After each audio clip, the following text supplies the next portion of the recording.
Welcome to the Top 10 Gardener with Master Gardener Ken Lain.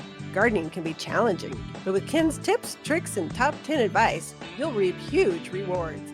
Now, welcome your garden host, Ken Lain. And welcome to this week's edition of The Mountain Gardener. Your host, Ken Lain, here every week talking about the landscapes of northern Arizona. And we are in the peak of the planting. May is the peak of the planting season. This is when all the gardeners are out putting plants in, and all the departments. So at a garden center, we have a tree department. So trees have been going in since they go in 12 months out of the year. So evergreens in the winter, fruit trees in the early spring. Now it's all the blooming trees. Then it'll be shade trees, then autumn trees. They're all the time going. Perennials, pretty much, it changes up the perennial department, things that come back year after year. It's a growing trend. Lots more people like to plant it once and done. Plant it and it comes back for years. Then there's the annual department, that is flowers that bloom like crazy and then they die in the winter. So that one's only, May is the time for that. Vegetables, May is the time. Herbs. So if you're thinking about lemongrass and tarragon and curry and all the freaky, weird, different, unusual, I can't find that anywhere kind of herbs, now is the time. This is when you find them. And when you see them at a garden center, don't think, just grab them. So you go, oh, I've been looking for that kind of curry or Thai basil or strawberry mint. Just grab it. Because literally there's so many gardeners at the garden center in May that it can literally be gone that afternoon. A whole tray, 3 or 4 flats can be gone. So cilantro, that's an unusual one. Grab it while you can.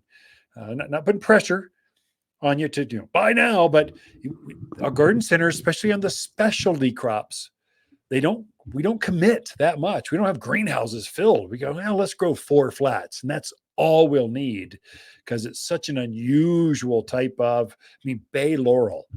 You just don't have that many that you sell, but they came in this week. So it's that kind of stuff. Cuban, Cuban oregano, huge, thick, leathery oregano, very fragrant, pungent, just kind of, oh, my mouth just watered thinking about using it in the kitchen. And then all the other variegated. You've got Greek, you've got Italian, French, you've got all the varieties. Red, there's all kinds of varieties. Now's your peak time. Several folks have been asking, yeah, but Ken, I was always told wait till Mother's Day. Listen, if you wait till Mother's Day, it may be too late. You grab them when you can. And I think you can put them in. And if you see the weather in your neighborhood dropping down into the 30s, throw a sheet over them. Anything will keep the frost off. And it won't freeze very hard. It'll just be a flash, like thump, frost, and it's gone. So it's pretty easy to protect plants this time of year. And most plants don't really care. Like herbs, most herbs, except for basil, they don't care if it gets cold. They're happy. They're fun. Strawberries love the cold. Cabbage, love. Broccoli, cauliflower, love the cold. Some things, maybe, eggplant's a little more sensitive, but I think you could put that in now and it would start to grow quickly. If you look at the weather forecast, first part of May, basically through May, it's 70s. And the nighttime temperatures are 40s. That's like the perfect growing weather. You couldn't ask for better gardening weather, whether it's for annual flowers, herbs, vegetables, perennials, tree shrubs. They're all lilacs are in full bloom. The roses are here at full glorious bloom. And now it's okay to plant them now. Some things really be careful with your vegetable crops. They take some richness, some good soil. And if you're just throwing them into the same old soil you've had, just turned it once, you should probably add some nutrients, at least a fertilizer. So at least put a vegetable food and blend that in. I would say even add some organic compost. So we make a premium mulch.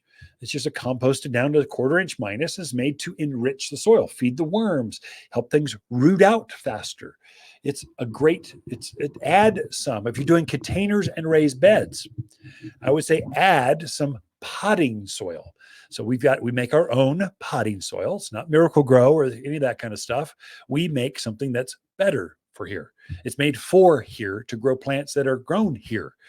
And so that's a soil that we start our cuttings and seed in, and it is magical. It really makes things grow fast. If you give a plant more of what it's grown up into, it's just going to go, wow, this is a great place. I like this. Let's just grow. And they take off. And so another little secret or tip, besides the fertilizer, enriching some soil again. Don't just throw it into old soil. And if you've got old roots and last year's plants and sticks and twigs, that is not good. You do not want that at the root level of your vegetable garden. It will affect, as those things compost, they take nutrients away from the plant and they leave the plant wanting. So your production, your tomatoes will be smaller. You have less cucumbers. The squash won't form as easily. And so you want to thin or filter some of that out. What I also do, so I'm digging my plants, I'm getting a bottle of, or a canister of Aqua Boost crystals. Now, these are polymers, so they swell up and hold like 200 times their weight in water. Super helpful in raised beds, containers, or just in the ground. It really takes the edge off those plants. We have such extremes between daytime temperature and nighttime temperature. The plants have a hard time with that. And so that they can get real hot in the summer, in the day. And so the fruit will shrink as it's trying to take up enough moisture. And then in the evening, it almost gets too wet. As we cool, we'll drop 30, 40, 50 degrees from daytime to nighttime temperature. And so that messes with plants and they're trying to adjust. And so AquaBoost, it regulates the moisture at the root level. So the plants, when it needs moisture, those crystals release the water back to the plant. And when they don't need it, they absorb it up. So it kind of evens it out. Also adds some air. There's a lot of things that happen. We actually dip our polymers into mycorrhizal colonies. These are beneficials that attach themselves to roots of plants and extend the root hairs of plants. There's a symbiotic thing that happens. We're going deep into botany now, but it works. I mean, it really works. And so whenever I plant flowers, especially vegetables, herbs, I'm going to add just maybe a tablespoon. Just sprinkle at the bottom of the hole and then plant your plant.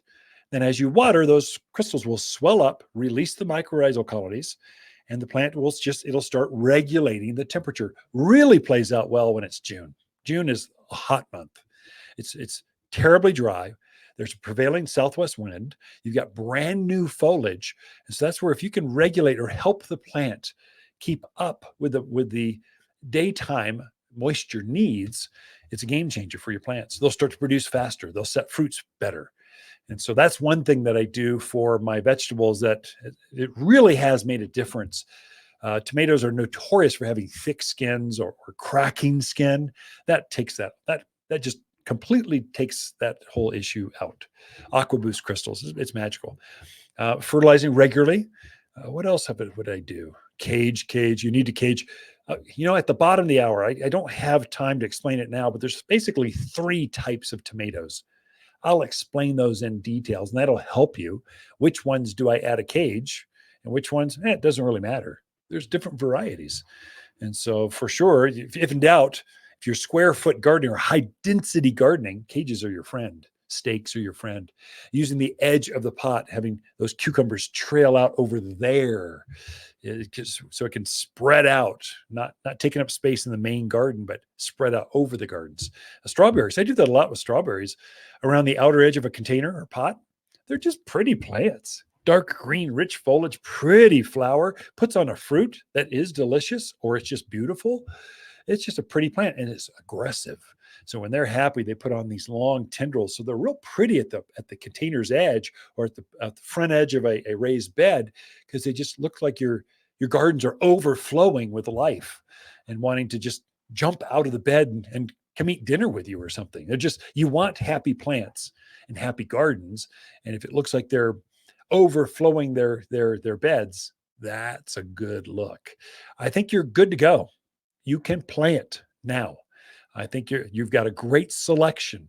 You've got poblanos. You've got all the fun ones that will run out at the end of the month. If you're waiting, we'll run out of some of those. We will always have, mainly, I think, zucchinis, jalapeno peppers, celebrity tomatoes, but some we don't. So anyway, that's it for this segment. I got Lisa Waterslane coming in with your garden questions. Let's take a break. We'll be right back. Look, if your mom, wife, or mother-to-be enjoys dead, cut flowers and the peace that comes when dining with all those kids, then by all means, take her to your favorite buffet, rather than some piece of plastic. But if she really loves her garden, a gift card from Waters makes perfect sense. In reality, you're giving her 90 minutes of peace and quiet while she shops for her own flowers. Waters Garden Center, 1815 Iron Springs Road in Prescott, the place where people who love their gardening moms love to shop. You're listening to Garden Master Ken Lain, owner of Waters Garden Center in Prescott. Join his daily podcast for timely garden advice seasonally right for the gardens. Ken can be found throughout the week at Waters Garden Center in Prescott or through his website at top10gardener.com.